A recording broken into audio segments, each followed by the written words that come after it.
Yo, what up guys? In today's video, I'm gonna be engineering a mount for my oil catch can. And what this is going to be is going to get put right in this area, right where all this tubing is. And what I'm gonna do is use my Creality Raptor 3D scanner. And I'm gonna 3D scan my engine bay after I 3D scanned this. And I'm gonna make a mount that will sit right here with the geometry to mount to there and there, while facing my oil catch can that way, so it can match the tubing correctly. So let's go get this thing out of the box and let's get started on this project before I get screwed over with my time limit because I'm about to go to Florida. So let's pop this thing out, get this all set up, go get my laptop set up, and I'll meet you once when the software's up and I'm ready to 3D scan. So before we get started, what I'm going to be using is this vanishing spray. And what this is going to do is allow me to spray it onto anything, basically anything. And it will cost like a powder so my scanner can pick it up. And it will eventually evaporate after I leave it for a set time. But I need to use it because of the glares of the paint and stuff like that. That will cause the laser to go somewhere else. But we're going to be putting the oil catch can just like this, so I got room to unscrew it, but also to install it as well, because as you can see, it does get a little bit tight, but I should be able to fit my hands around in the back there and move this piping all the way down to here, and that way it's ventilating to atmosphere and I do catch my oil in case if I have any back pressure. We're going to do 2 scans, one of the oil catch can so I can get the design of that. And I am going to scan the engine bay, which I had to before for my 3D printed intake shield. So with this, I should be pretty good. Go watch that video if you guys would like. But I'm going to go 3D scan this area to get the mounting points. All good. This is actually really simple. It's just a matter of just...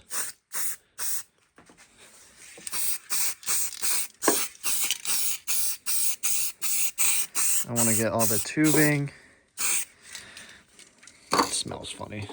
It's like baby powder.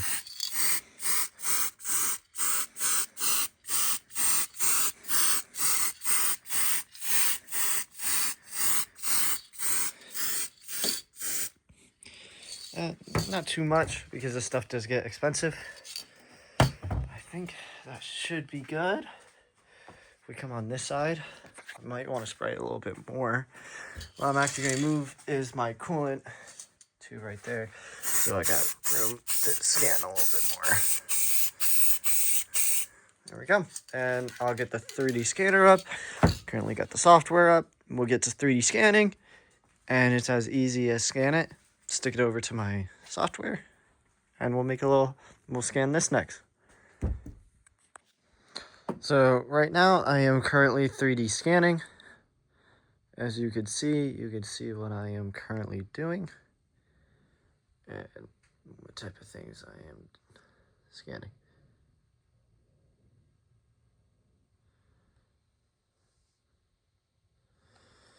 And we should be able to have some of the tube there. Get that, and then let's just get the geometry over here. At the main.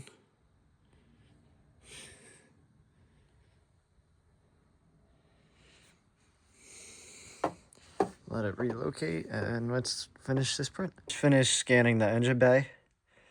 And this is the model I got. Ooh, it's cold in this garage.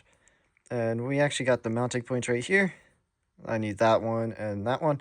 So we're actually going to fuse it. And this will basically mesh it correctly. When this finishes, it's going to look like a real model before I export it and put it into my modeling software. I think I'm going to be using Fusion 360 for this one, but I might try out different softwares. Next step is going to be spraying this because it's shiny and giving this a quick 3D scan. All I am going to need is basically the mounting point. So I really don't care too much about the bottom, but I can actually show you guys how to put it into 2 pieces so you can actually do it for yourself. The fusing is finished, and now you can clearly tell it actually looks like a real engine bay, to the point you got all the wires, all the meshes for all that.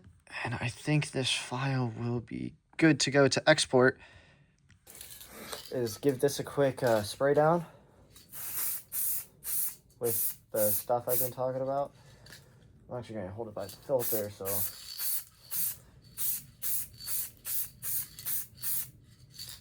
and we'll make sure we get underneath. You don't need too much, just enough to get a texture on there, as you can see.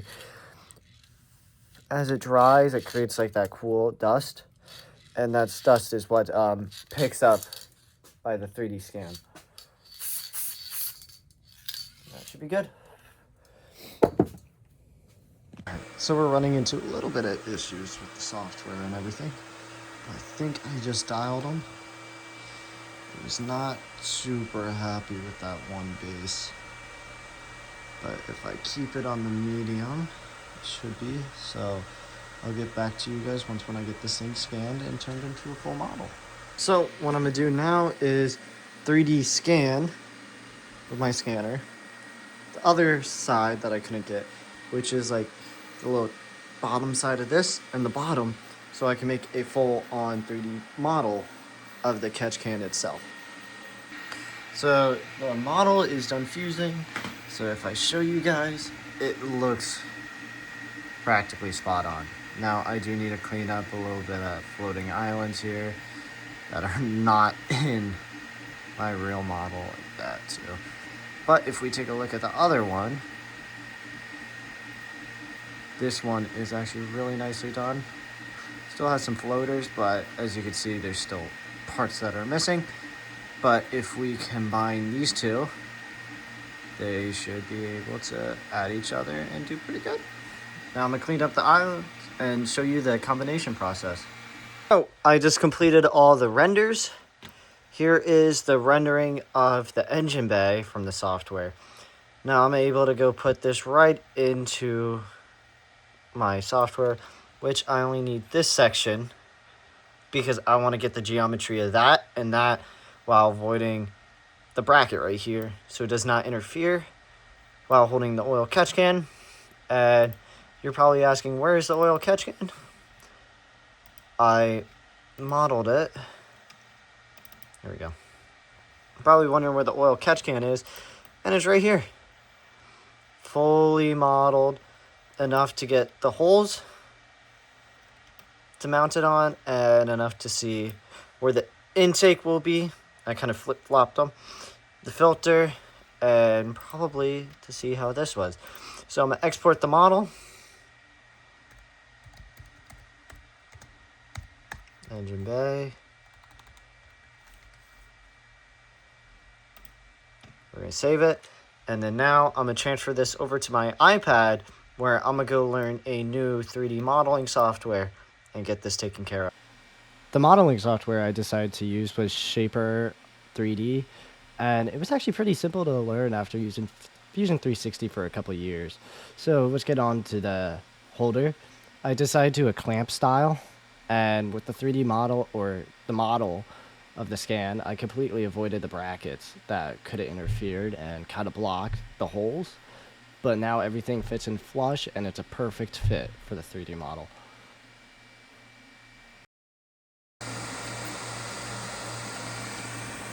So it is currently 3D printing.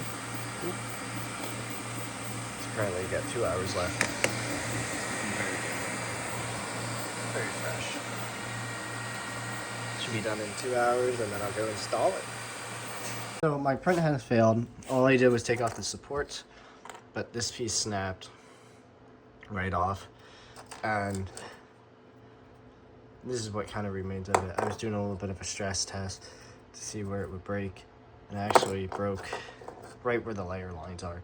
So it's as strong as you put the layer lines, as you can see, and it was kind of like this. So this piece is really solid. This is strong. I can confidently put this in my car, and I can confidently put this in my car if it didn't fail at the supports. but it did. But good thing I have another piece. I got another piece right here. That is my little test piece that's still good. I'll show you guys how to install it. I actually added heat sinks into it so you can actually use it, but I'll show you how it's done. So one of the ways to actually install the oil catch can is we have the Evil Energy right here, and what I did was it came with these nuts and bolts, and I put the nuts on, threaded them on, so it added like a little bit of a spacer. But what you just got to do is remove the dipstick because it makes an awful noise when you have the dipstick. But this won't simply fit in just like that because it's not designed for that little piece here. But as we take it off, I can completely show you. Here's this, and now it will just like slip right over, just like so. And there's heat sinks are supposed to go in line with that, but the print is actually designed so you could just kind of thread them in with no problem. And you just thread this in, and there's a clamp design on the other. Now that's in. Now I updated the model so there is a clamp. This one doesn't clamp so much, but it's still very good. Now what you do is you scroll the catch can below it, as you can see.